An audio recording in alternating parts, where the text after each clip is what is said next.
Yeah, it's a public meeting, so just do it like it's Yeah. any other meeting. All right, so thank you for all joining the April 8th, 2021 Louisville Planning Commission meeting. I am Chair Steve Brownice. Because of COVID-19, this meeting is being held electronically and is being recorded. All attendees will show up in the attendee panel for us to see. Attendees are muted unless called upon to speak during public comment. To request permission to speak, an attendee must raise their hand by clicking on the raise hand button at the bottom of the screen. Attendees calling in may enter *9 on your phone and a raised hand will appear on your behalf. When I acknowledge a member of the public and you have been unmuted, please first state your name and address, then you will have 3 minutes to speak. If you wish to speak on another topic, you'll need to raise your hand again. Thank you for following these directions and maintaining meeting decorum. With that, I would call to order the April 8th Planning Commission meeting. Okay, Commissioner Moline. Here. Commissioner Hefner. Here. Commissioner Williams. Here. Commissioner Rice. Present. Commissioner Deal. Here. Commissioner Howe is absent and Chair Brownice. Present. Thank you very much. With that, then we'll move into our next item. Let me scroll around here on the agenda.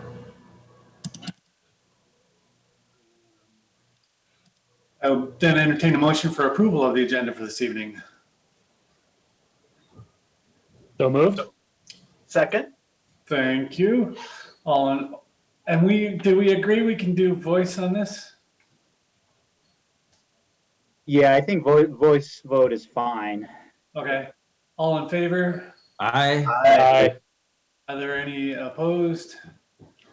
Hearing none, we will move into approval of the minutes for our last meeting, the March 11th, 2021 meeting, with a motion, please.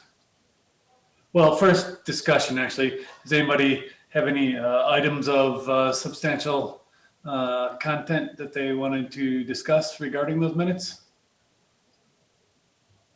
Seeing, well, I'm not actually looking, I'll confess. Click back to the Zoom. Seeing none, is that safe to say? No issues, all right, thank you very much. A motion to approve those minutes, please. I'd like to make a motion to approve the March 11th, 2021 minutes. Thank you, Commissioner Williams. A second. Thank you, Commissioner Moline. All in favor? Aye. Aye. Opposed? Amelia, if you would note my abstention because I was not present for that meeting. Likewise for Commissioner Deal. Thank you, Commissioner Deal. Thank you, Vice Chair Rice, for noting your abstentions. We do not have any members of public on right now, so we can skip over that. And then we'll just move into our discussion. This is going to be a little bit different than any of our meetings of the past. And I'll let staff kind of provide us with some of the guidelines on what we want to focus on to make our time together helpful. Sure. So thank you very much, Chair Brownice. Correct. Tonight is more of a work plan discussion type meeting rather than a formal agenda item. We don't have any expectation that you'll be taking any action tonight, rather just providing staff with some feedback. The first item will be the presentation of the 2021 City Council work plan, just kind of as an FYI and informative. So if you have any questions on that, but again, City Council has adopted that. We're actively working on it now, but we just want to get you up to speed. The second and the third items tonight are discussion for potential code amendments that staff would like some feedback from Planning Commission, as well as anything from Planning Commission. But generally for these items, we're seeking consensus from you as to whether or not staff should kind of go back and do additional work. There's no expectation that we kind of solve these issues tonight or propose certainly throw out ideas as we talk about them, but I don't think we have an expectation that we come up with the final solution on any of these. Staff anticipates then returning to you this fall to kind of confirm this so that we can include any of these recommendations or anything else that comes from this in inclusion in the 2022 City Council work plan. So that's really what we're trying to set up. You know, there's been over the years a number of things that we've all been aware of that we've had on City Council work plan, and we just have a few others that, you know, from staff's perspective that we run into from time to time that we see could be worth spending a little bit of time on. But before we went too far, we wanted to run them by you. So Rob, I think you were going to do the work plan. I just have each of the kind of the work plan pages on a slide, or if you want to talk through the memo, do you have a Okay, preference? sure, yeah. And thanks for the introduction, Lisa. I think this is a really good opportunity too. And I think when the commission asked for some study on the noise ordinance at the last meeting and how we apply, you know, restrictions to SRUs, it kind of sparked this idea of there's a lot of code amendments that we may, you know, most of them are cleanups, but there's other things. So we thought we'd take the advantage of tonight's meeting where we don't have any land use cases to talk about some of these things. But also with the work plan, just to familiarize you with the process as well, is typically the city council at the very beginning of each year, they have a facilitated session where they actually look at priorities and work items that take policy discussion. So this certainly isn't everything the city or our department's doing, but these are things that we need to work with often planning commission and definitely city council on that have policy questions or issues related to the work program. So that's how this is derived. And so typically city council has two sessions. The first session is to kind of do an initial review and but not prioritize and make sure that it's kind of a complete list. And then they'll have a follow-up session about a month later to actually do some prioritization so that staff has some direction, because it's always a bigger list than we can accomplish. So the prioritization is really important to say, okay, what are we going to do first? And then as time allows throughout the year, we're going to start trying to pick off the kind of lower priority items. But council does very much like, I would say, to have any, even small code amendments, they want to know those are coming. So they want those on the work plan. So I think this, we haven't really done a good job of this in past years, but I think the right time to check in with you all later in the year is probably in that October, November timeframe. Because if you do want to propose any type of project or amendment or ordinance amendment to city council, we'll probably want to know by November so we can put it into the list for council to consider. So just a little bit of background on that. Can you actually pull up the memo? I think I'm going to go from the memo, Lisa, just as far as the items. And you might want to go, I'll probably have you bring up the map for the transportation master plan, but within the memo, we just bullet pointed the things that are in the 2021 work plan. And the first is the transportation master plan implementation. There's certainly, since the adoption of the plan, we have been working on implementation of several items that slowed down with COVID for sure. Especially on some of the programmatic items, but the infrastructure items are moving forward. I'd say the major, there have been a lot of small improvements that we've been following the plan on. So the city does complete a 6-year capital improvement plan. So when we do our budget, we do a biennial budget now. So city council adopts a 2-year budget plan that's actually funded, and then we have a 6-year CIP. So the first 2 years of that CIP are actually funded, and then we have 4 additional years of kind of anticipated projects that are less certain. But there are a lot of TMP projects in that capital improvement plan.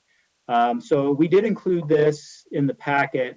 I'll mostly take questions. We're really not going to go over it in detail, but I did want to highlight, one of the big implementation items coming out of the TMP was all of the improvements on Pine Street. So we did a lot of multimodal bicycle lanes, crosswalks, new ramps, new traffic calming islands. That was a major effort that originated with the TMP. We're also designing surface crossing improvements all along South Boulder Road. So this has been a multi-year effort. It's actually funded for construction through a Dr. Cog grant. And so the final design is kind of taking place right now to actually construct a series of surface pedestrian improvements on South Boulder Road. I also wanted to highlight we're kicking off a redesign of Highway 42. So this is a joint project with Boulder County and Lafayette to take Highway 42, or to take the TMP recommendations that came out for Highway 42 and actually do a design study. So this is going to be a public effort with a lot of public input, but actually try to finalize a design and get a level of construction documents that would set us up to seek grants, move into the next level of planning and environmental study. Highway 42 is noted as a major bus corridor potentially as well, through the NAM study, if you're familiar with that study. That's the bus rapid transit study for our Northwest area. And so we're considering the infrastructure for that as well. So there is a lot going on with the TMP in the work plan itself. So that's one of council's highest priorities. There are some longer term visions as well, especially the higher cost items such as underpasses. There are a lot of underpasses desired in the community that were noted in the TMP. You know, the funding is difficult for those. And so city council is currently studying bonding for certain high cost improvements, including a lot of the underpasses. So they had a session, we put the packet in for you to review, where they were presented some funding options that included sales tax, property tax, fees, a lot of different options. They're kind of just trying to understand what options are. If they want to support additional funding, and they're also looking at how they could fund the improvements with existing revenues. Even with bonds, there's the potential to do a smaller bond package and then use existing capital funding, but to front load the cost. You know, things are only going to get more expensive. With construction, there may be some benefit to actually trying to do 3 or 4 major projects in maybe a 3 to 5 year time span. Might actually be very cost effective for the city, even without some type of tax increase, whether it's property tax or anything else. Council did ask us to do some more research. We're having another session here in a few weeks where we are looking at some additional options to move that forward. So I think I'll stop there, see if there's any questions on the TMP, because that was kind of a big one, and then I can go through the other items. So Rob, two questions. You mentioned the funding is locked down for the first 2 years. CIP, you guys hear me okay? I didn't hear that. I think you're coming in and out. Can you hear me okay now? I'm on Microsoft Teams literally all day now, and for some reason my computer doesn't like Zoom. Anyway, what years are funded for the CIP? This year So, and next? right, so we have funding identified. So city council's approving a 2-year budget. And so that's basically 2021 and 2022 at this point. So that's where funding's actually identified. We do re-look at the budget every single year, so there'll be some adjustments, but we do have a 2-year adopted for 21 and 22. Okay, and then what's the mechanism to get the priorities decided? If there's 500 projects, and we can only do 100. Obviously, city council signs off on that, but who are the bodies involved in approving that or making that recommendation for the priorities? You know, it's mostly city council, I would say, as far as setting that priority. There are, I would say, certain trail improvements that are probably vetted also through our Open Space Advisory Board, because they actually do oversee trails in the city. So they are probably looking at some of the improvements and advising staff, but it's really staff working with city council, using TMP as the guiding document. And then, kind of the obvious question then is, how does planning work into that mix?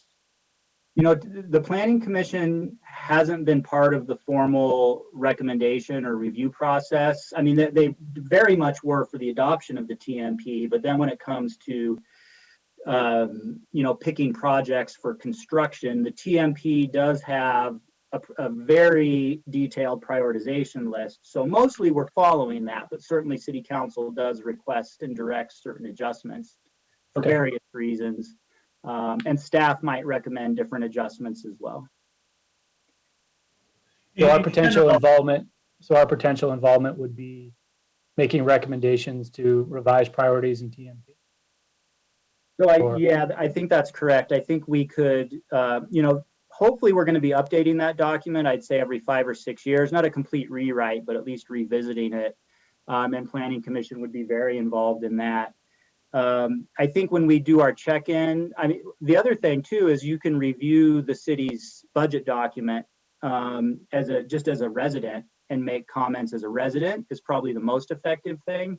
I think if the Planning Commission wanted to weigh in more formally, we could check with the city manager's office on a process for that. That just hasn't been the case in the past, but we could look at a more formal process. In general, right, when it comes to budgets, that's all council, right? I mean, that's that is their charter essentially. That's what they do, is look at that. So in the past, we have not had any formal process in which we would, because ultimately we serve council, and so we're not here. We can, if they ask for advice, we're certainly happy to provide that for them, but we're not trying to reorganize their priorities.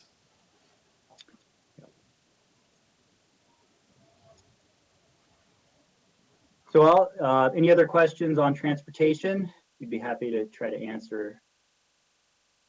So can I just clarify then? What we're being asked to look at today is something kind of out of the norm that we wouldn't normally have been doing, right? And council has asked us to look at this and have a fresh set of eyes on it. Is that correct? No. So I think what's the way staff has tried to set this up is we thought it would be informative to let you know what the planning department was working on, what our priorities were this year that were set by city council. It's more informative. Okay. The first part. And then we wanted to get into potential ordinance amendments. And we did want to get your feedback on those ordinance amendments, because you would be reviewing that and directing staff on potential drafts of ordinance amendments. Most of ours are cleanup items, but I think the commission could weigh in on potential ordinance changes. And then comprehensive plan policies too, just so you know, it's not normal, it's rare, but it does state in the ordinance that the planning commission can initiate comprehensive plan amendments. So you'd probably want a really good reason to do that, but that is something to consider. But that isn't something we're going to talk about this evening. Jeff. I guess for me, if this has been helpful, it is helpful because, at least for me, in some ways, we did have a role in reviewing the TMP. And so it's helpful, I think, for our board to sort of witness and get a chance to see how city council is going to plan, or how they plan to implement the transportation master plan. So I think, at least for me, that's the lens I'm sort of looking at this with today. Is we had a hand in reviewing the TMP, and now we're getting a chance to see how council is looking to implement it. So yeah, thanks. Yeah. And I think also in the past, it has been common for us annually to see the work plan that council has tasked staff with, essentially, And so when we have ideas and staff says, well, yeah, that's great, but that's not on the work plan for us, right? And that's not a priority the council has identified for staff to be working on, then we're well aware of, this is the work plan for the year, so. Another transportation thing I'll just mention really quickly is Northwest Rail. So I don't know if anybody's been following it, but there have been, since RTD really doesn't have funding to implement rail service as it's been planned for Northwest Rail that would come through our downtown up to Longmont. There's a couple of efforts that are ongoing. RTD is trying to revisit alternative planning options for what's called peak rail, our peak hour rail service. So instead of implementing kind of full service in two directions with lots of trains running throughout the day, they're talking about a small handful of trains going to Denver in the morning and coming back through Louisville to Longmont in the evening. It's kind of starter service. It would only utilize one track, so it would be a lot more affordable. So the RTD board of directors actually, I think 2 days ago, they've been studying this issue with some prodding from the governor, and they're directing their RTD staff to look at different options to do a feasibility study for that peak service, and they are looking at doing a planning and environmental linkage study. I think they're having their staff bring back some more information, and they may actually put some funds out of a savings account that's set aside for rail service to actually do that study. Again, any type of rail service is still years and years off, but just having RTD be willing to, I think, do a study that would set us up for potential federal funding in a more realistic way would be a big boost. And then there is an effort for front range passenger rail, and they're looking at different alignments that would go, into the northern part of the state, and that that would be more of a CDOT, as I understand it, type of service.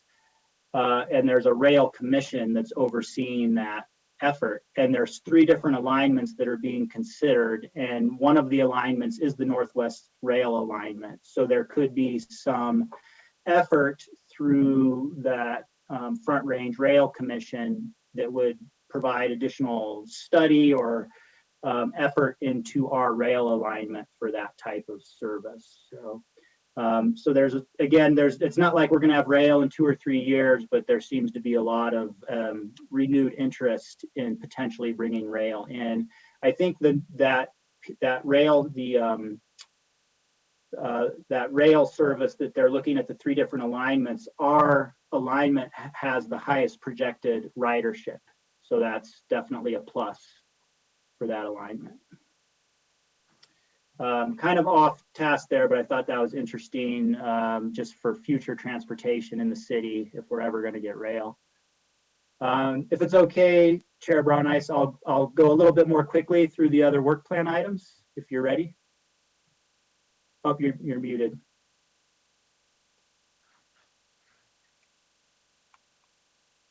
Wonderful, thank you. Okay.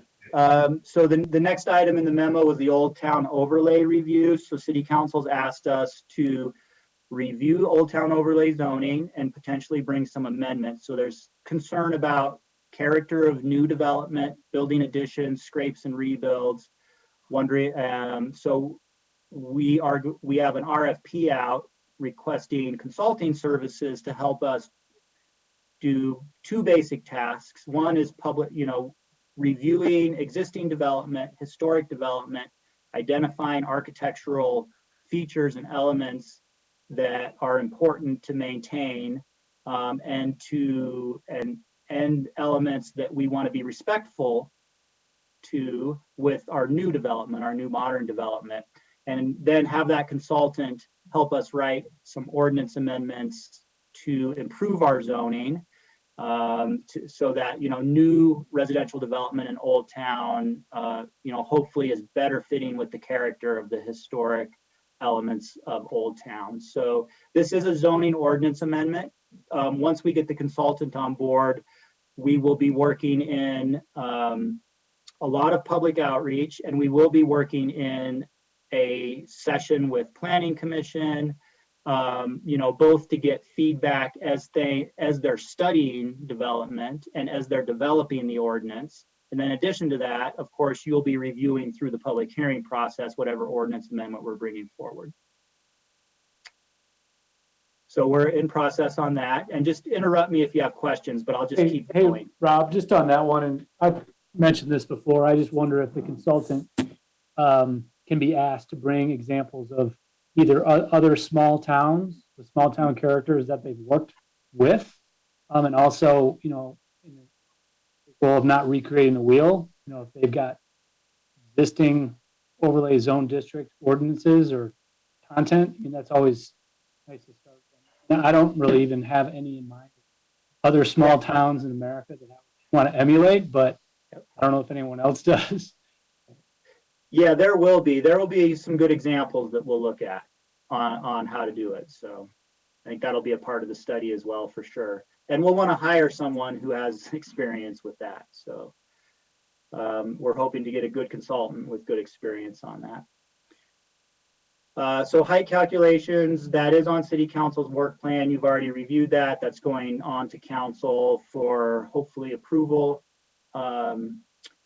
here in May for public hearing. And then affordable housing. City Council's asked us to look at this in 2 phases. So the first phase is development of an inclusionary affordable housing zoning ordinance. So that is a zoning ordinance that would require, when new residential development is proposed, a portion of it would have to include affordable housing. That's typically defined as it would have to be affordable to, say, 60% or lower, or somebody who has a household income that's 60% or lower of the median area income. So we'd be looking at Boulder County incomes, and the housing would have to meet that affordability threshold. So a lot of cities have recently adopted these ordinances. There's actually there's state legislation to further enable cities to adopt inclusionary zoning requirements. So we're actually in the middle of drafting that with the city attorney's office.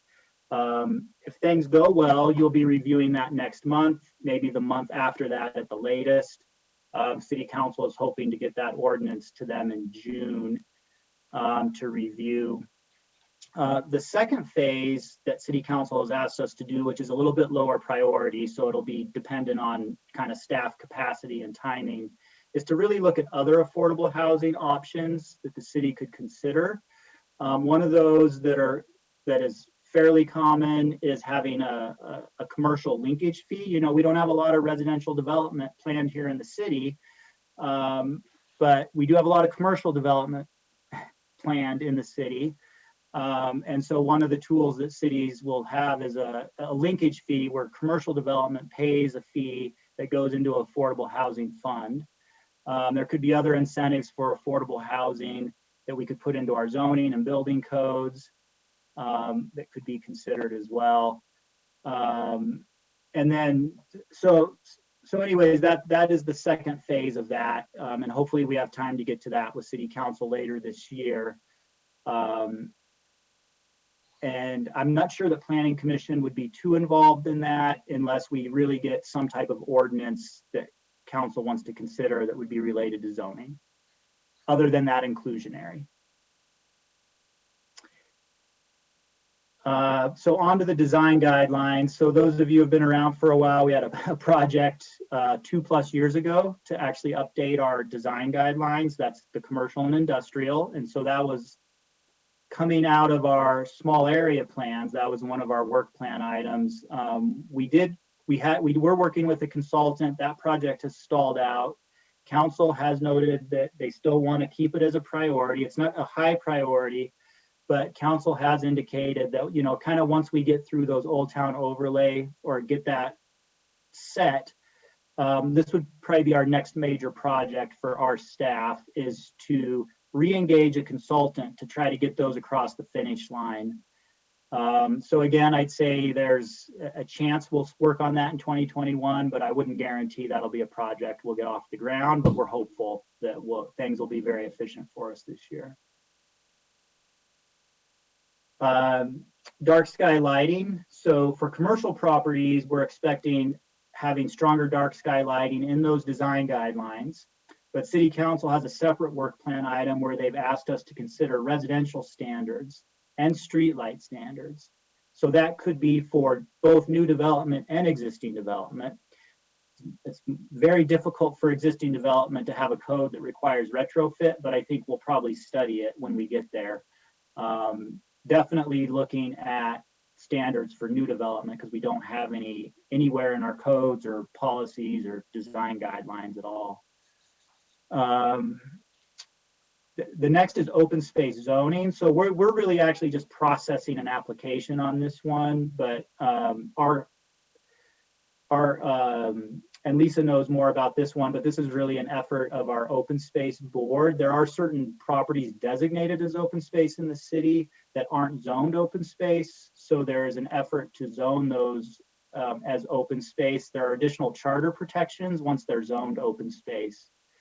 So that's a priority for council as well. Hey, Rob, on dark sky lighting. Yes. On dark sky lighting, obviously we know there's some large applications in the pipeline, and I'm just curious about, are there ways to make sure that the timing works out so that commercial lighting standards that we want to adopt are also adopted for things that kind of maybe a little bit behind.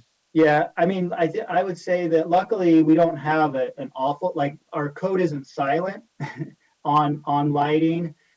So we have some okay standards right now. I'd say, if we have a big master plan property coming through, which I know, as you know, there's one that we've been reviewing and you'll be reviewing soon, that'll develop out over many, many years. And they'll be subject to whatever design guidelines are in effect at the time that they come through PUD. So, they're probably months, if not a year off of coming in for PUDs. And so hopefully, if things go well, we'll have something on the books for them that's a little stronger than our current. So sustainability, City Council again broke this into 2 phases, and this is mostly a building code element, although we could include some provisions in the design guidelines. We had anticipated doing so. But their first phase is they wanted us to consider adoption of the latest version, which is the 2021 version of the International Energy Conservation Code. We're currently under the 2018 version. The 2021 version has some stricter requirements, and it affects commercial development primarily.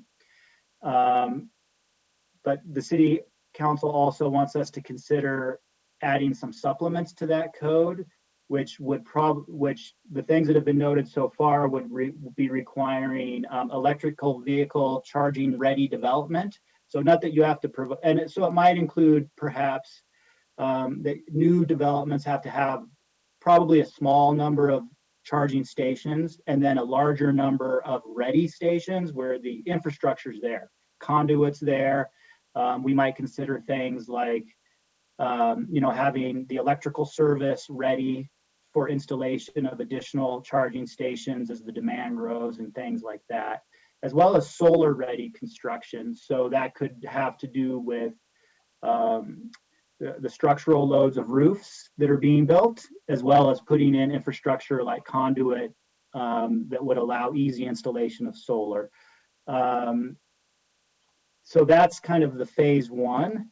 I would also note that the city, along with the cities of Erie, Lafayette, I feel like, and Boulder County, and I'm missing one. I think it's Westminster. We've applied as a group of cities for a grant through the Department of Local Affairs to hire a consultant, an engineering consultant that would actually help us develop an adoption ordinance for the 2021 IECC with some of these add-ons, and also develop a strategic plan for adopting other green or energy efficient or sustainable building codes. So we're probably going to hear the beginning of May whether we're successful in that grant. But so they'd actually be helping us with that. Otherwise, we're going to be developing that ourselves as staff. We do have some building code consultants that we work with, but we're hoping to get that grant so we can work with this engineering firm. So I digressed a little bit there. So the second phase is the city council wants us to look at doing something a little more progressive. We're not quite sure what it would be. It would probably take some study sessions with city council. I think we have to weigh some of the pros and cons from an economic development standpoint, but they do want us to look at potentially adopting a green building code, such as that would be similar to LEED, if you're familiar with LEED green building. So it goes beyond just energy efficiency of the building. You're also looking at water quality, recycled materials, air quality in the building, elements like that are kind of more holistic on the green building level.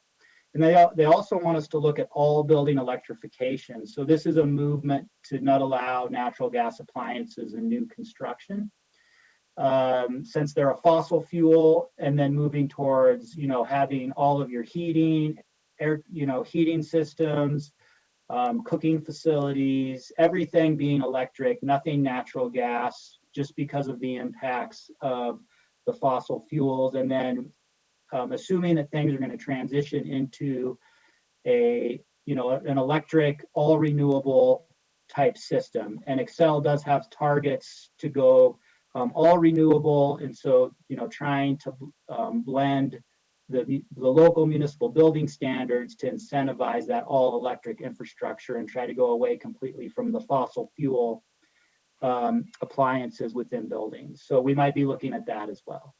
So that's a lot for our department to get done this year. City council has kind of recognized that. So, hopefully we can at least get started on all of these items this year. So thanks for listening to that. Hopefully that was helpful to understand what we're doing.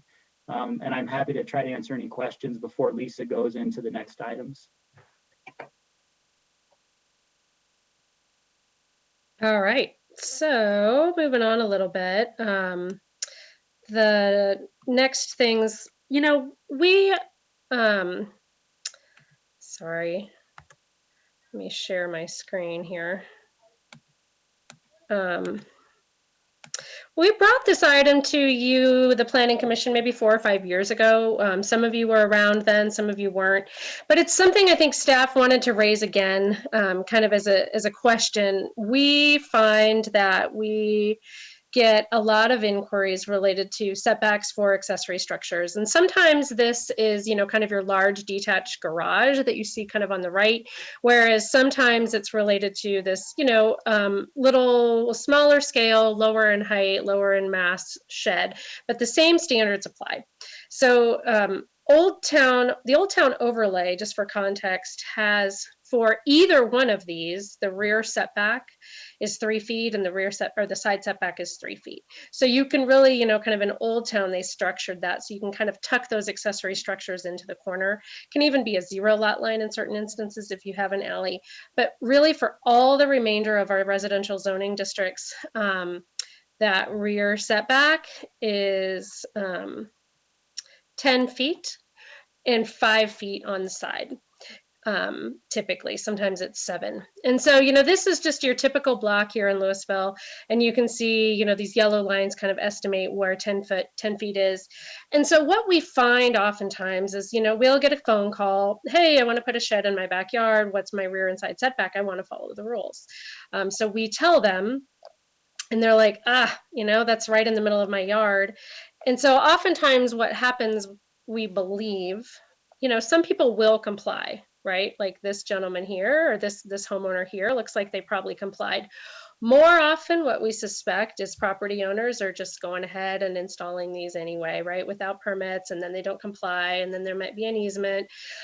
They might be right up against a neighbor's fence. And so I think staff, again, would love to have this discussion so that, is it possible, can we differentiate maybe a setback for kind of these smaller scale, lower in height, detached accessory structures, so that there is a reasonable expectation for the public around what these requirements are, so that we can get properties into compliance in a more consistent manner, because it does become kind of an enforcement challenge. You know, somebody calls and they say, what's my setback? And I tell them, and they say, well, like 4 of my neighbors don't do that, right? So we just would love to raise that conversation point again with you, to see, again, we don't need to solve this issue tonight.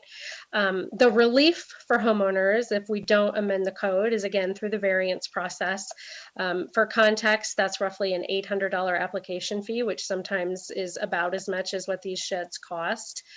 And most homeowners will not go through that variance process. We find probably they're just installing sheds illegally. So we just wanted to raise that with you again tonight to see if there was any desire to revisit this. Okay, so I'm just curious. So if a neighbor identifies that it's been made illegally, Yeah. and they call the city and say, my neighbor put in an illegal shed, what are the ramifications? So, Consequences? yeah, I mean, if we become aware that there's a specific complaint, you know, we will have code enforcement reach out to them and let them know they need to relocate their shed. You know, in some instances, it's really, you know, it's difficult. These sheds have maybe been there for, you know, a decade or two. We do try and do some investigation on aerial imagery, you know, how long have these been in place, but it's not the highest priority of staff, I would say, as far as where to spend our time and effort. If it's truly impacting a neighbor, you know, I think certainly that's a little different than if it's just, it doesn't meet the setback. Well, and I would say, if we get a complaint, we are absolutely obligated to follow up. And that's part of the problem, is that if somebody's just honest enough to follow the rules, but their 10 other neighbors aren't, or somebody gets a complaint, we absolutely have to follow up and enforce. You know, we owe it to that neighbor as long as this code is on the books. And so, you know, there's certainly a fairness issue, I think, that we are concerned about, because, you know, we haven't done an actual count, but if you look in the outside of Old Town, you know, there's a high percentage of non-conforming properties that have put in illegal sheds. And it's just hard for staff to enforce fairly. And we think we could probably, you know, we're hoping we can find something that actually works better and protects people better. Like Lisa said, you know, if we have some reasonable setback, like 3 feet here or 5 feet here, or 2 feet here, it's better then we can make sure they're not in easements, because we'll get more compliance with permitting. We'll make sure they're not right up on somebody's fence line and things like that. So I think there's some benefits to it. Well, you got to vote for me for working on it. I think that makes good sense to me. I remember when we looked at it 4 years ago. So I'm sure in support of you all bringing this back before us for all of the reasons that you just mentioned. I have one quick question. Is it possible that some code changes in this regard would give relief then to people who currently would have zoning violations, or is that getting too far into details at this point? I mean, I think that's a good question, and I think we could structure it so that, you know, similar to how when we looked at the RE zoning, right? You know, we kind of have an idea of, are we going to bring a number of folks into compliance? Okay.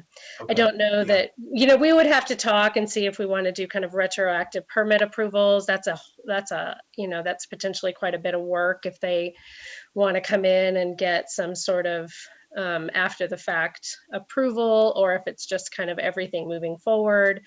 So I think we'd have to talk through how to handle all the existing sheds. Okay. For a little bit of context, part of why these are tricky to track is they don't require a building permit. They Oh, do require compliance with zoning, yeah. but folks can go to Lowe's and buy one of these sheds and they don't have to get a building permit. So it doesn't exempt them from following setbacks, certainly, but that makes just tracking this a little more difficult. And we do Well, require a permit be obtained formally. Right, So when we say building permit, it's a little bit of semantics. True. In order to install, I think what we really mean is there's no building code requirement yep, related thank to the shed. So there's no Yeah. structural requirements. We're not looking at how it's framed and the roof load, the snow loads on the roof. They're just prefabbed. And they're small enough, they're not occupied structures, so there's no building code requirement, but they do have to get a permit from the city. True. Thank you for the Yeah. clarification. Yeah. I think it would be just great to, it seems like to me, if we were to do this, we would be offering a way for simplifying this code and providing our residents some relief and understanding and clarity around this. So I'm all for it. If I could just throw in on this, I concur with everything Jeff just said. And the thing that I remember from our prior discussion on this is that the real practical problem is getting this information to the citizens. So most of our citizens don't go read the building codes and the city codes and that sort of thing. And so the important part is to somehow get the word out to the people at large, that there are these requirements and make them so they're not completely expensive and onerous and all that sort of thing. I think that's what we're looking for. But it would benefit all and probably save a lot of neighbor disputes if we would find a way to communicate that whatever we decide out of the rules in a way that everybody will have access to them. Yeah, I think our permit fee for this zoning type of verification right now is $26, 24 or 26. I can't remember exactly, but we've tried to make it pretty nominal. Yeah, it's definitely a nominal fee. And I think you're right. I think before we adopt any code, that kind of applies citywide to residential property, we usually do some sort of public outreach just to make folks know, and folks aware, hey, we're potentially amending this code. And then again, we do have communication channels through like our utility billing and some of our, quarterly communications and things that get mailed out to homeowners. So I think that's a really good point in that, hey, did you know, these structures do require, approval from the planning department, and here's the rules around them. So that's a very good point. And even just a really cool graphic that shows the setback requirements and whatnot that could be included in that kind of material. Yep. Would be very effective, I think. I think that's a great point. I'll just pile on one further and say to the conversation earlier, I also think it's a small affordable housing issue, but I also think it's an affordable housing issue to relax some of these zoning requirements that maybe are stopping people from making the highest and best use of their property and getting the most out of it that they can. So I'm also in favor of it for that reason. Yes, affordable housing and maintaining property ownership as prices are rising is certainly a challenge. All right, so next up, we have just kind of an issue that we, is just challenging for staff from time to time, and this is related to existing fences and proposed fences as it relates to a lot of our neighborhood PUDs. So some of you may know, excuse me, our municipal code has fence standards that are fairly broad on design. Basically, they regulate height kind of in front yards and rear yards and vision clearance areas. So, but they're not design specific. However, a lot of our newer neighborhood PUDs starting in, kind of the 80s and particularly the 90s, the further west you go in the city, a lot of these PUDs establish very specific design parameters around fence design, which over the years have been inconsistently enforced. Either homeowners did work without permits or just inconsistent application of standards from different planning staff over the past 25 or 30 years, what have you. So for example, this is all taken from one neighborhood within the same PUD. This California chain link style fence is the required PUD design. However, you can see on this lot, even there's a solid fence, solid fence here. There's this, picket fence design here, another solid fence here. So it's really challenging. We get a fence permit in and we call the homeowner and we say, you know, we don't have the administrative authority to approve your fence permit. We really have tried as staff to go back to the PUD standard for consistency and fairness. But it can be really challenging in a neighborhood such as this, right? Where, you know, the homeowner can easily look around.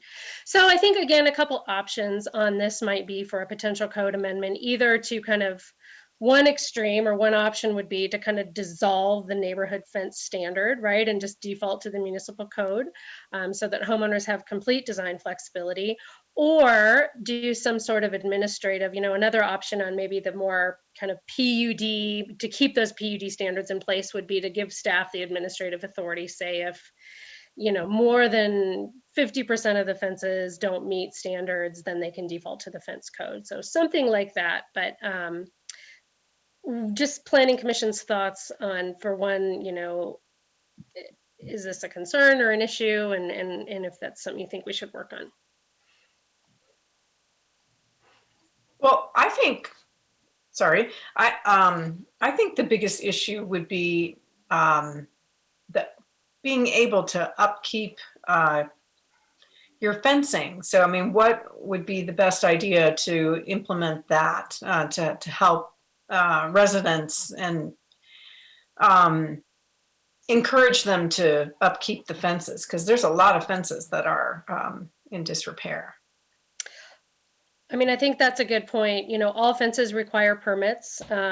We do require fence permits for all fences, even though I guess to the shed point, they don't necessarily require a building permit. We do require permits for all fences, mostly for this exact reason, so that we can confirm height and compliance with PUD standards. I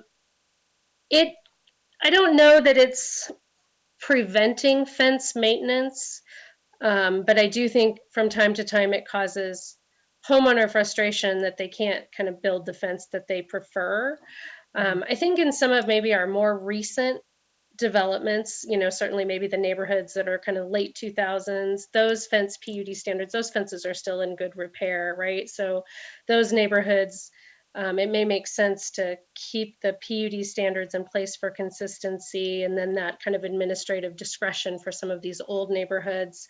But I think to your point, that's right. Where is it preferable just to have a homeowner repair their fence to a design that they like or matches the rest of the neighborhood, rather than keep one that they don't really like because they don't want to comply with standards? So good question. What's the course of relief for somebody? Do they have to go to the Board of Adjustment if they want to do a fence, but follow the letter of the law? They got to get a variance to the PUD standard if they wanted to do their own thing. That's correct. And it's tricky. I mean, you know, we do have a little administrative authority, but it's tricky to apply that to a design.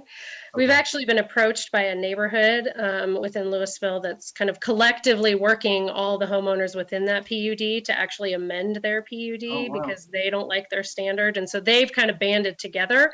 So that's another approach, but that requires, I think, a pretty organized front from a neighborhood to get themselves kind of together that way. And I don't know that that's a reasonable expectation for a neighborhood to be able to kind of pull that off successfully, or that we would necessarily feel like we want them to have to do that. So Lisa, was one of your thoughts, or the thoughts that for an older neighborhood, we could waive the requirement, but if you're newer, you would. Ben, you get a little bit closer again. Okay. One of the ideas, I got to figure this out for the next meeting. One of the ideas for older neighborhoods that we would waive the requirement, but then newer neighborhoods, it would still be required. Yeah, so I mean, one possibility may, right, we do kind of a visual survey, you know, and try and identify neighborhoods where maybe we just dissolve the fence PUD standard and they can default to the code. Whereas, you know, if still more than like 90% of the fences in the neighborhood comply with the PUD, then the PUD still remains in effect.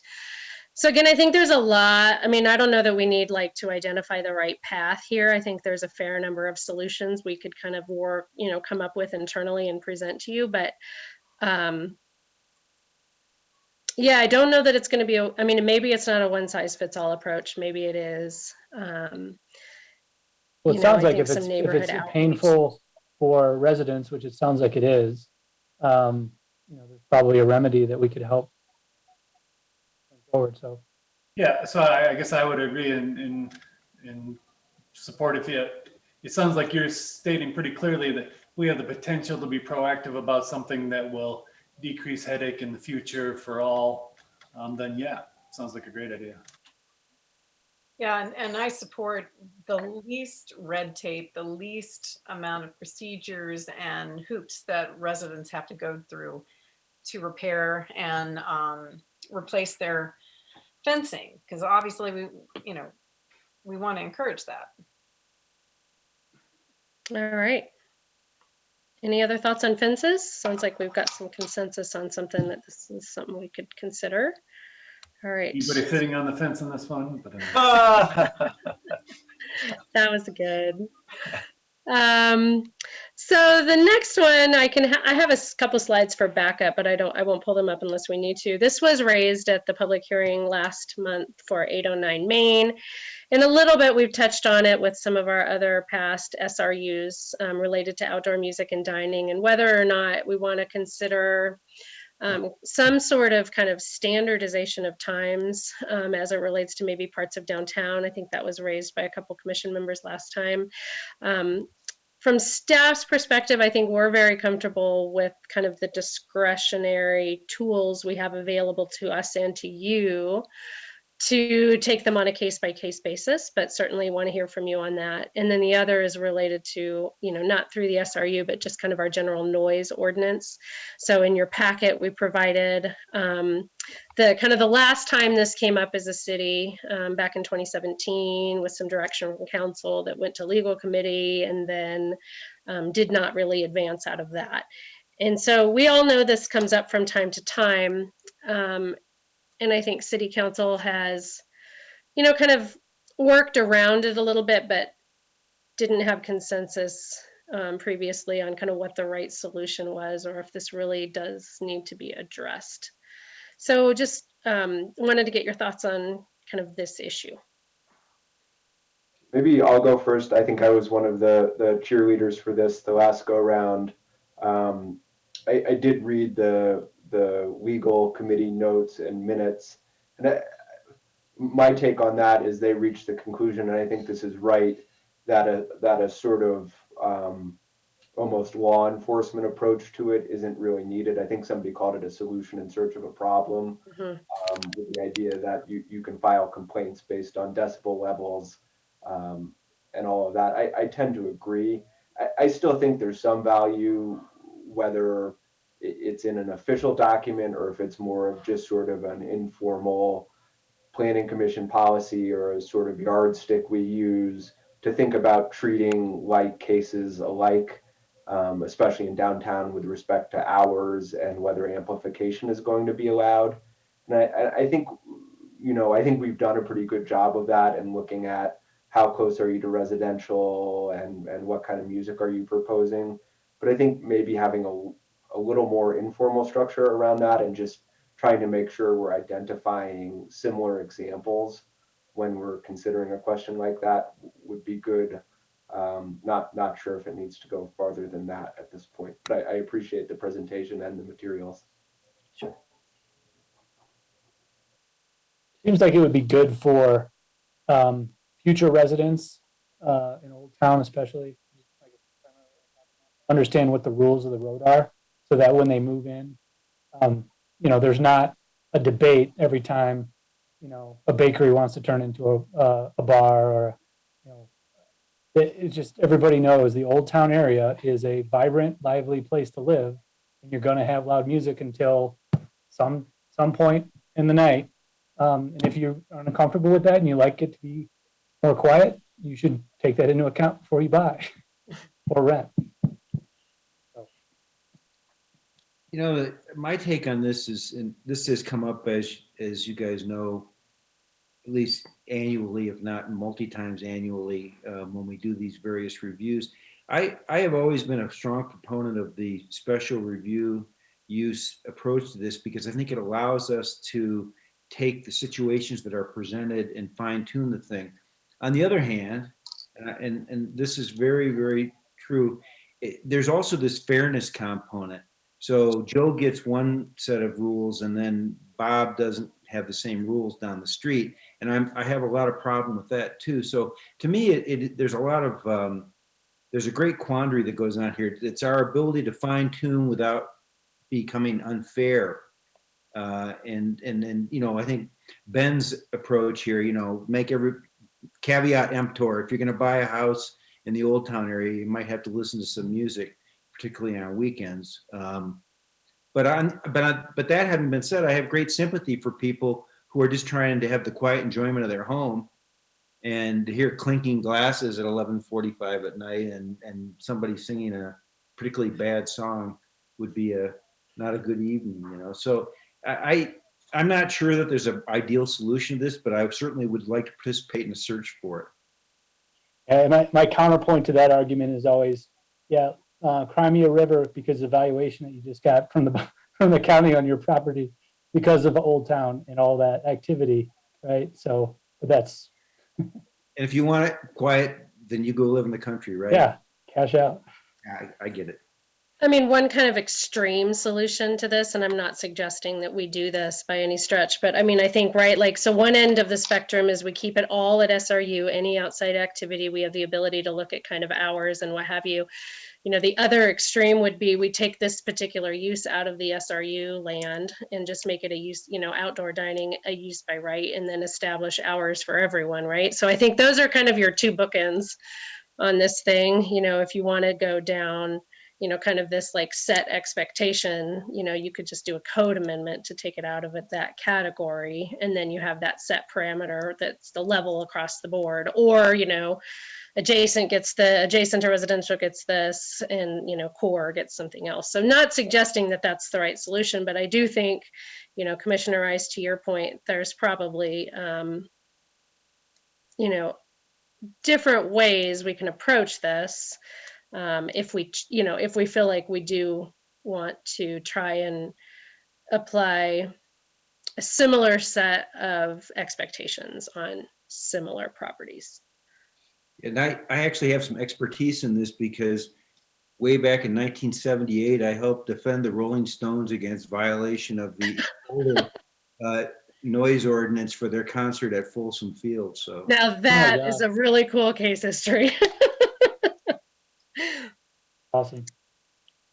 I like Tom's other. Did you win, Tom? too, which Yes, I think what he was saying was, as long as the music's good, it's okay.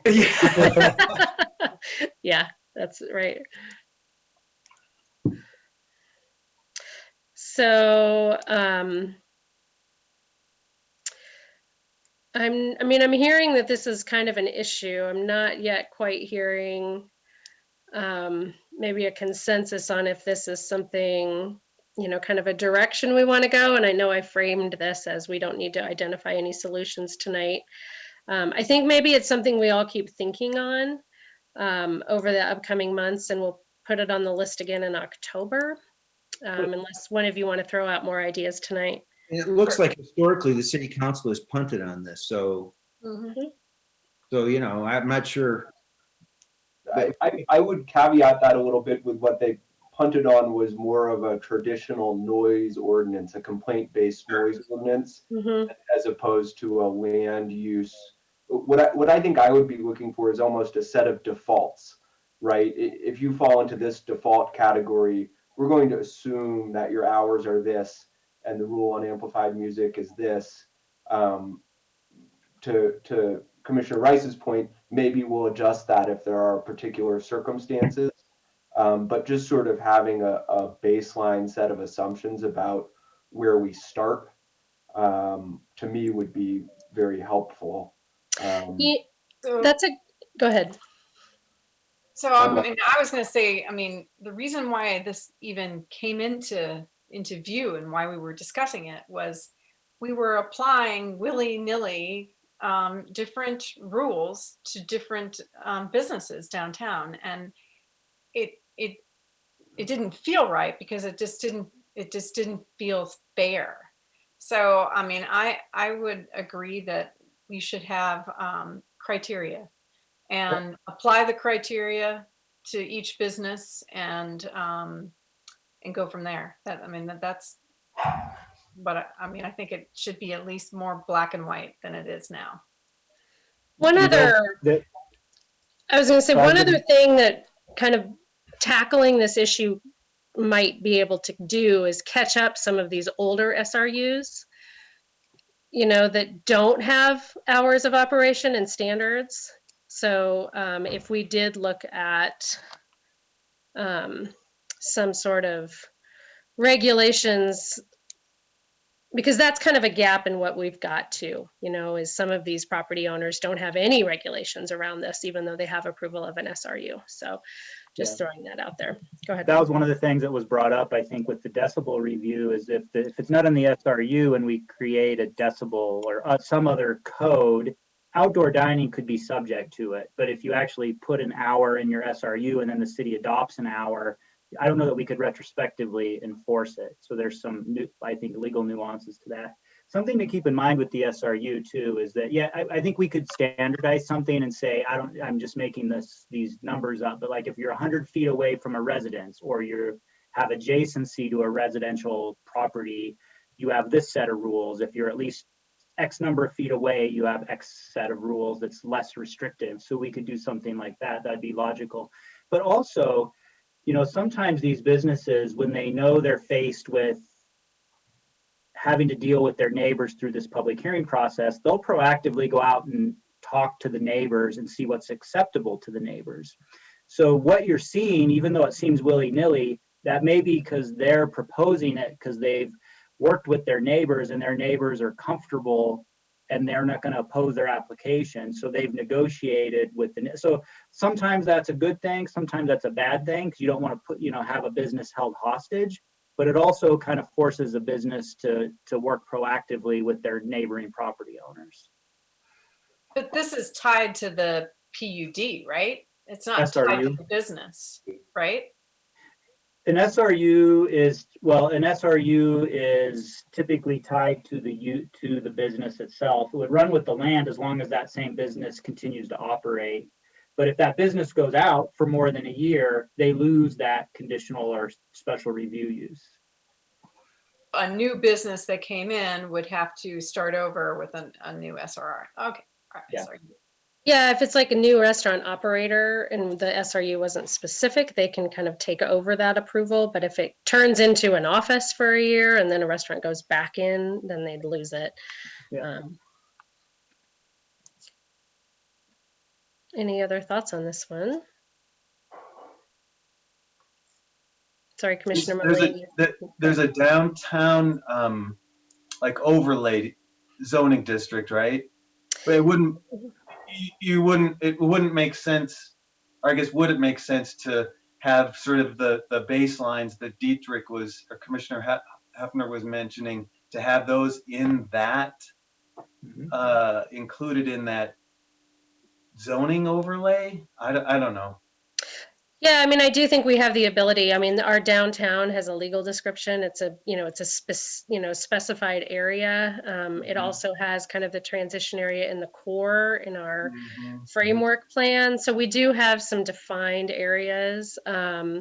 Not every property that abuts residential is in the transition area. It's kind of the center blocks on Main are all core, even though the rear property lines abut some residential property. But yeah, I do think we have the ability in our zoning to carve out regulations specific to downtown, as that's a defined, legally described term in area. Yeah, and I would say it's much more rare, but there will be instances where there are other outdoor dining next to residential areas outside of downtown. Cidery is an example that was recently approved on South Boulder Road. They had the outdoor uses. They are immediately adjacent to apartments. Potentially, we could have some redevelopment in McCaslin that could be adjacent to residential. I was just thinking that maybe you could have those baseline things as part of the zoning. Well, and then people could. I'm still comfortable with the SRU and the discretion that kind of comes with the SRU, be it in downtown or other places. But So yeah, I'm comfortable with that. So I just wondered if that overlay district could be the mechanism that provides sort of that baseline that Mhm. Commissioner Hefner was asking about. So, That's a good thought. And to your credit, I mean, I think you all are aware of other regulations, and we've been trying to provide you other approvals for kind of consideration in our last few rounds, yes, So I think you all yeah, do pay attention to that from a consistency perspective, yeah, even though it's not either codified or kind of an adopted policy. So um, I think yeah, you're already doing that to some degree. So for yeah. whatever that's worth. And thanks to you guys for doing that in the staff reports. Kind of listing out some of the last. Here's what we approved in the last couple of years in terms of um, noise stuff with related SRUs down there. So yeah. All right. Well, we'll bring this back in October. I don't know that we really yet have a kind of a, an idea on this one, but we'll check in again with you all in October after we've all had a chance to continue thinking on it. Next up, the final issue that we had on the agenda was related to PUD time length for their approvals. So our code states, it doesn't say the PUDs expire, although we commonly kind of use that term, even though it doesn't, they don't expire. We don't believe you cannot issue a building permit under approved PUD more than 36 months after city council approves it. So, and then in order to reinstate that, they have to go back through the same process. So that means public hearings before planning commission and city council, again, to kind of reconfirm that approval. And when we look at that, we don't have really specific criteria. As you know, you all have seen these from time to time. So what we tend to do is just kind of do an evaluation of, has the code changed? Has the policy changed? Has the context changed? And, if not, are we comfortable adopting and kind of re-upping them for, a given amount of time? Sometimes you all elect 3 years, sometimes that's reduced. So where that can be problematic, I guess, is, the terminology around it. Do we want them to actually expire, or really it's just the control over not issuing a building permit? Is that enough? And then what we do on some of these, staff, we've tend to, for PUDs that are more than 3 years old, but have seen, either substantial progress or significant progress, or clearly were phased. I'm thinking of some of our residential developments, for example. Some of these are large PUDs and they cover, dozens or more structures, and those building permits kind of trickle in over the years. And so we ensure compliance, but it could argue that's not consistent with, kind of the intention of that. So I think we just wanted to bring that to you all to see, not necessarily, again, a solution tonight, but just how you all feel about these PUD extensions when we bring them back to you. So I'll leave it with that.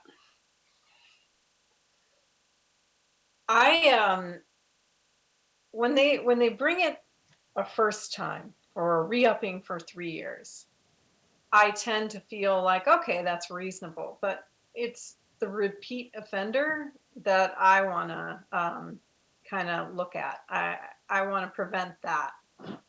I want to prevent even being in that spot of having to make that call, because it's a hard call to make. So that's where I'm at. And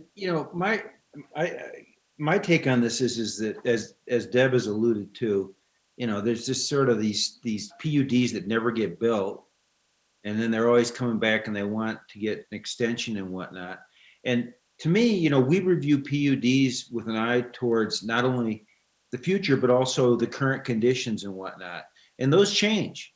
And so I really think that, one principle should be that there should be some kind of time frame, some time limit on these things, after which they have to be re-reviewed before they can proceed with them. But the second principle should be that if we have a development that's in process and they're making progress with their development, that we don't want to get in the way of Mickey Mousey with it. In other words, we don't want to have a rule that you have to build something within 36 months of your application and have it all done. But so trying to get those concepts and put them into words may be a little bit harder. I agree with that. And I also think at least once in the past, we've been in this position where somebody's coming in for an extension with a promise that they're really going to get started this time and construction is just around the corner. But we, at the same hearing, we hear from concerned neighbors that, you know, the site is an eyesore and it's vacant and it's been under construction for years. And it takes us hostage, frankly, a little bit, because if we deny the extension, then the developer claims we're shutting them down and they would have started construction, you know, next month. And if we grant it, they may well just sit around with their vacant lot for another 3 years. And the eyesores and the piles are still there, by the way, Dietrich. I wasn't saying who. They're still there. Hey, I concur. I think staff would appreciate some parameters and criteria. You know, you can't get a PUD extension if you have any zoning violations on your property, or you can't get a PUD amendment extension, you know, for such and such, right? Or just those types of, and then criteria around, like you said, Commissioner Rice, context. You know, it's, I mean, right now, you know, we do look at all of those, but it'd be nice to have it codified, you know, clearly in there as far as criteria for kind of re-upping these that we can lean on. I very much agree. Again, there, yeah, if this is something you're saying that we'll be better off with, then fantastic. Yeah, happy to entertain the discussion of it and see if we can figure out something that makes sense for everybody. Great. So it sounds like we're hearing some consensus that we should, we'll revisit this in October, so keep thinking on it, but it sounds like a possible code amendment that we'd be recommending to City Council to kind of put some criteria and parameters around these kind of lingering PUDs. Yeah, and then ability to not get in the way if they are making progress on an existing PUD that, you know, so kind of what that looks like, and then criteria for reapproval. So that's great. So that's all staff had as far as questions for you. Are there any all, you know, that you would like to bring up that you feel like, I know we've talked about some before with, you know, grading plans. So I know that one's on our radar, but happy to entertain any others. I think it's on the plan, but the residential dark sky, I think Chair Brown Eyes and Rob, you had mentioned some work maybe that we've already done. So maybe that's already in queue, but that's just a personal interest to me to try and get that forward. Can I ask a question? We already have a long list. I would love to get everybody's just kind of initial reaction on requiring some type of retrofit over time. So I think it's very rare, but I think City of Boulder is an example where they gave residents, I don't know how many years, maybe 5 or 6 years to retrofit. And it might have been limited to certain neighborhoods too. I'm not sure. I'd have to research that. But that's kind of the most aggressive approach is, hey, all existing development within a certain time frame, you know, we're going to be asking you to retrofit your outdoor lighting fixtures versus only new development. I'd love to get people's initial reaction. My initial reaction is it's a little, you know, I guess overbearing for the government to mandate that. That being said, would there be opportunities to say, you know, have a fund that, you know, the city will kick in 50% of your retrofit, things like that. You know, money doesn't grow on trees, but just a, you know, straight mandate, I think would be difficult for me to get on board with. But, you know, if there's incentives or discounts or, you know, other options. And yeah, also, if you think sheds is a nightmare, right, because the fixtures that comply are not going to necessarily have any stickers on them that indicate their compliance. And nor will they necessarily have the model number of the fixture stamped into the fixture in a place that you could ever see. So while well-intentioned, because I think we'd be better off for a number of reasons with darker skies, there's both the the philosophical underpinnings of trying to require retrofits, but then also just it's not possible really. Boy, I agree, and at least speaking for myself, I love to think that we could kind of go there in the future. But boy, I have no expectation, and I don't know that that very many people do. They move to a suburban neighborhood that you've entered this sort of dark sky zone. So I think the idea of retro actively trying to apply something like that, yikes, I guess. But I'm supportive of the concept and moving forward, yeah. But Yeah, and again, there maybe it begins with an education piece or multiple education pieces to raise awareness of what the issues are and what the solutions are and what people should be looking for, because those fixtures are out there and on any number of websites, including some of the retailers that sell fixtures within Louisville. You can filter for those fixtures and order through them, but Yeah, the way I look at it is if you can't get Excel to retrofit, you're not going to get a resident to retrofit. that's a different issue. I would love to see our streetlights come under that. Who owns the streetlights, Excel? Yeah, so Excel owns almost all of the streetlights in the city, including in downtown. And we did work with Excel 3 or 4 years ago for the arterial, the big Cobra heads on the arterials, to convert those to LED for energy efficiency reasons. And they came in pretty bright, and they're a very white light. And one of the principles of dark sky isn't just how bright or how shielded, but also having a warm yellow light that's supposed to be better for people and wildlife and all kinds of things. Excel has very limited, as we're learning that Excel has very limited offerings for retrofitting lights. So we can only get so many brightnesses, so many color temperatures that they'll offer us. A lot of cities are exploring obtaining the lights from Excel, basically purchasing the lights from Excel, and then having more control over the design of the lights. Greenwood Village and Golden have both acquired all of their municipal lights, is what I understand, so that they can control that. But it's a big proposition for a city to undertake. I know that the city council, so we actually have funding to convert all of our neighborhood lights in the whole city to LED. That would be with Excel. So we actually have funding that could start this year. We have lights picked out. I would say they would very much improve our dark sky situation for existing lights, street lights in the city, neighborhood lights. They may not be perfect, but I think there'd be a big improvement. They would be full cutoff fixtures. They would be directed LEDs, so all the light would go into the street, not onto people's properties.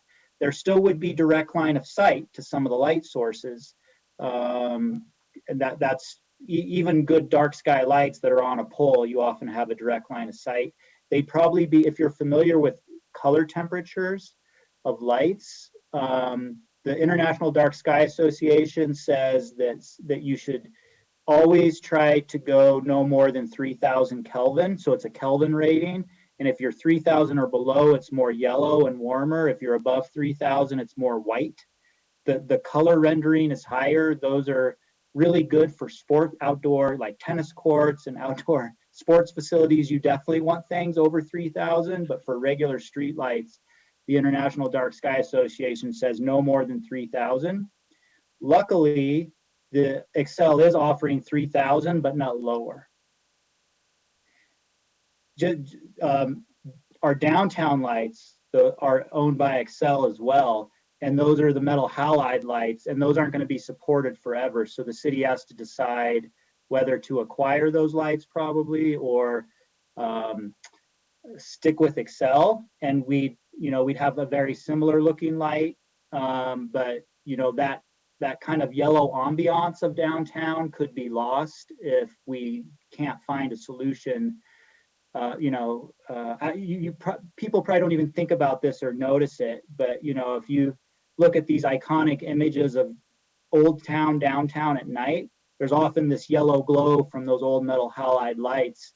That could change a little bit. I think that's meaningful for some people. Some people probably wouldn't care, but the city is exploring some options to try to get that warmer color temperature downtown.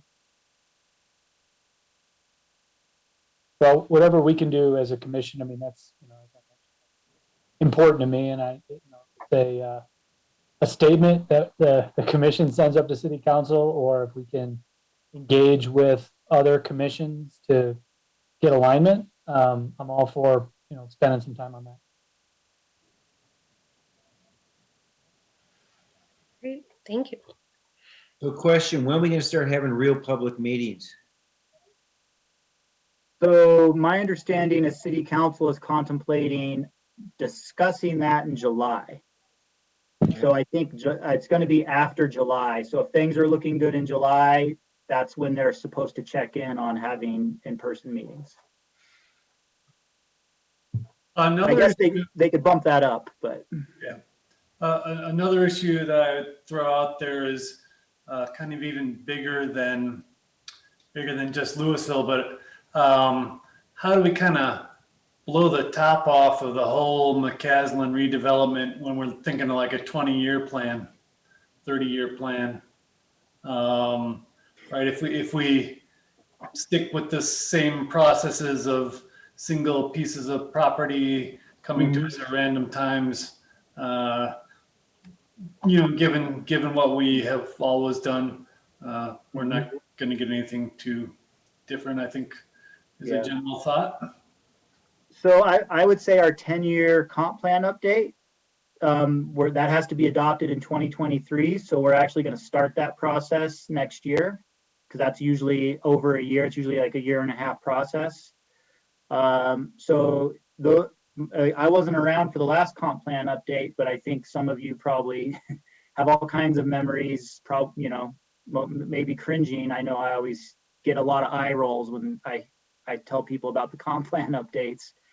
I hope it's more positive. I hope it's a really positive experience, but there are hard questions, and the next comp plan update could change policy. And I think if we want developers to come in and do, I think we have to acknowledge what the market will allow. And I think we have to align as best we can our land use policies. I mean, we have to balance both community desire with, the economic reality and the market reality if we want something different to happen there. So I'm hoping our comp plan discussion over the next couple of years, we can look at some new policies, because that's what a developer is going to look at. They're going to come in and they're going to say, well, am I going to spend a year with the city and spend however many hundreds of thousands of dollars developing plans when there's no policy support, just on the chance that I might get approval?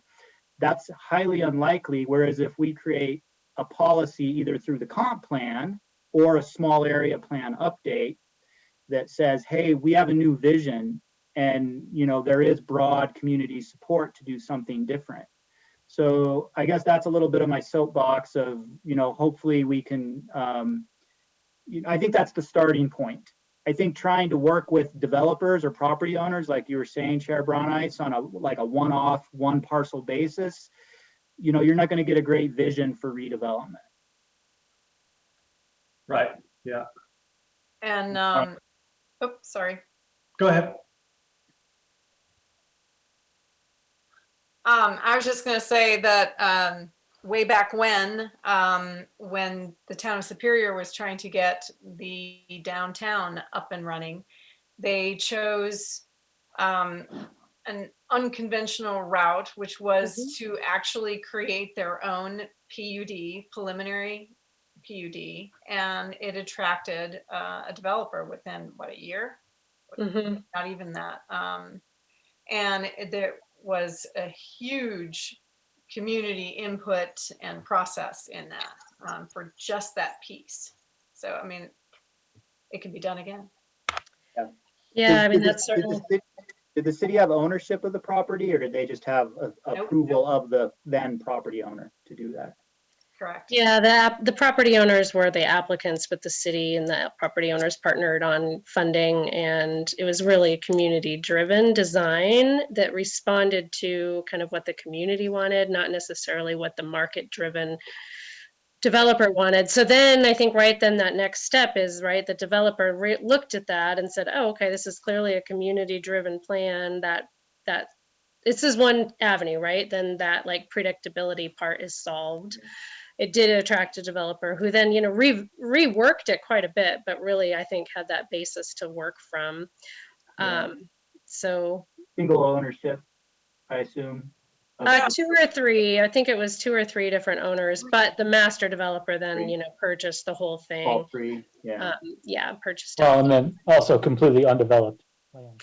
That's true. I mean, right? It's the greenfield is infinitely easier than trying to come in and do redevelopment. Infill is, you know, greenfield's expensive, but infield is hard, right? To get property owners to align at the same time to allow redevelopment when you have fractured ownership is super challenging. And so I think one of the components of the comprehensive plan, because I do agree, I think the community is frustrated, you know, they've got this vision, we laid it out, why are things not happening? And so I think, you know, a portion of this comprehensive plan will be around what are these obstacles in the way, right? So I think, so the community's expectations either need to adjust to the market or how to balance that, you know, as Director Zucchero said, right? Like, how do you balance what the community wants with the market realities, and how can we maybe come up with some sort of vision that is actually implementable? Because, you know, the pictures on the plan don't provide any certainty to the developers, and excluding, you know, some land uses in this particular market also makes for challenging redevelopment. So, really good question. Well, thank you. I appreciate that. Yeah. Look forward to it.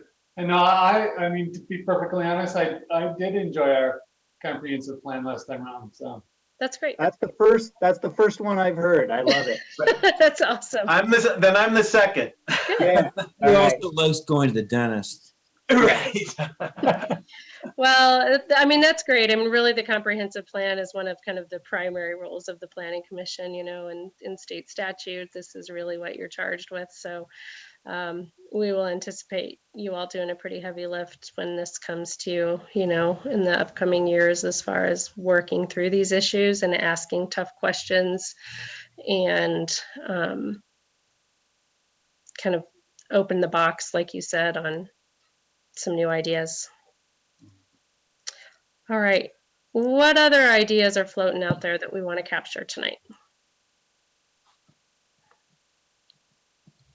All right. Well, as always, if you have other ideas, you don't need to keep those secret. You know, you can raise those at other meetings, but we'll compile all of this and kind of reconfirm all this with you later this fall in the hopes of getting, we'll have to obviously evaluate this with all the other stuff council wants us to do, but we'd love to kind of keep chipping away at some of these cleanup items over the years. So I don't have anything further for this agenda item. Great. do we have any, you know, since we are free-form, any other additional commissioner comments, thoughts? No? All right. All right. So next, go ahead. Yeah, with that, then we'll, yeah, next meeting. Oh yeah, Lisa, maybe you could address that a little bit. Yeah. So thank you all for providing feedback on your upcoming meetings. As you all have seen over the last 5 or 6 months, we've had a little bit of a lull in our public hearings, and that's because, you know, about a year ago, we had a lull in new applications. You know, so there was a time once COVID hit, we didn't receive any new applications for, you know, kind of a 4 to 5 month period. So now those of all, and then and then they started coming in again. We've been working through those, and so now you all are seeing kind of the rush of applications that were submitted once the market kind of stabilized with COVID. So May has the potential to be very full. Not everything that's on there is confirmed, but we do think that the next couple months, we could have a significant amount of hearings. So we reached out to you. It sounds like May 20th is better than May 27th. So at this point, we go back and we'll confirm what applications are actually going to be ready. We'll talk to our applicants about, they want to be noticed, or do they want to bump so they can have a little more dedicated time. So we'll work through all that. That's certainly something we do offline, and we'll communicate to you in the upcoming weeks if you can anticipate an overflow meeting that looks like it would be on the 20th. So if anything reaches out or anything else happens in the meantime, they'll certainly keep us posted. Anything else on that, Rob? Okay. No, I think that's it. We always do, just so you know, it's the first to apply gets first on the agenda for land use cases. And so we always take them in that order. And I think, we could put things on the agenda too, if everything was on the agenda, the applicants are on a certain track. Sometimes it's out of our hands if they get through our process. We want to, try to get to them as quickly as we can. But we will tell them too, if there's a typical cutoff time, right? Like you typically don't want to go past, let me say 10, was that right? Is that kind of your informal? Certainly. Yeah, I think Chair Browness and I talked a little bit today, kind of a cutoff point for when we start a new agenda item. There's a point in the evening where we don't start something new, or it's certainly at your discretion. And we'd communicate that to the applicant, and then kind of an expectation for an overall cutoff time. Yeah, so we might have a lot on the agenda and just let the applicants know it's very unlikely that we're gonna get to your case. We often will email or text them if they're just kind of standing by, depending on how fast things go. But certainly if you get to that point, you just continue the hearing either to the overflow date or the next month. And, we'll prep the applicants that that's a possibility if that's where we're at. Great. Hopefully we can get some of them just to kind of agree to go to the next, or they just won't be ready to. I mean, there are outstanding issues often that don't get resolved in time. Great. Well, thank you for that. And I hope others on the commission found this evening interesting, somewhat fruitful. Give us a feel for what's up ahead and kind of how it's bounded at times. So Very helpful. Great. I did Excellent. notice, I don't know that, we did have one member of the public be on the call. I don't know how long they've been on the call. So just want to point that out to you, Chair Browness. No, yeah, huh. So I don't know if you want to. I see somebody identifying themselves as Dan Mellish.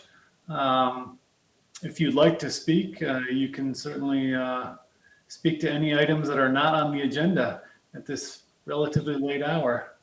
And to do so, you would use the raise your hand button on the screen. Hands raised. Hand is raised. Can we recognize? All right, so Mr. Mellish, there you go. Last thing I will do will keep you, once you've all collectively agreed to adjourn. I am on the Sustainability Advisory Board, and I know how meetings can go on and on. So I won't keep you. I just did want to be a bit of a fly on the wall. Keenly interested in some of the codes that are going to be addressed going forward, and trying to get ahead of some developments that may be coming up, and anything I think we can do to get ahead of the things that happened with Red Tail Ridge, with the public outcry that I observed, and those long meetings. Anything we can help to get ahead of those and prepare some of the developers for some of those situations, I'd love to.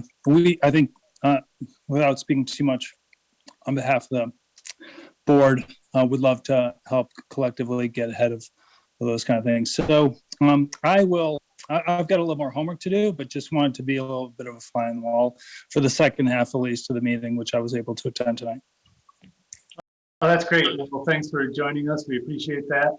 And yeah, it's always nice to have people from other boards and commissions be part of our meetings and vice versa. So, thank you. Great. Thanks, Chair Brownice. Staff doesn't have anything further for tonight. All right. Well, with that, I would entertain a motion to adjourn. So moved. Thank you, Vice Chair Rice. Second. Thank you, Commissioner Williams. And with that, we can wish each other happy trails. Have a good night, everyone. Thank you so Bye-bye. much. Night, Take care. Bye.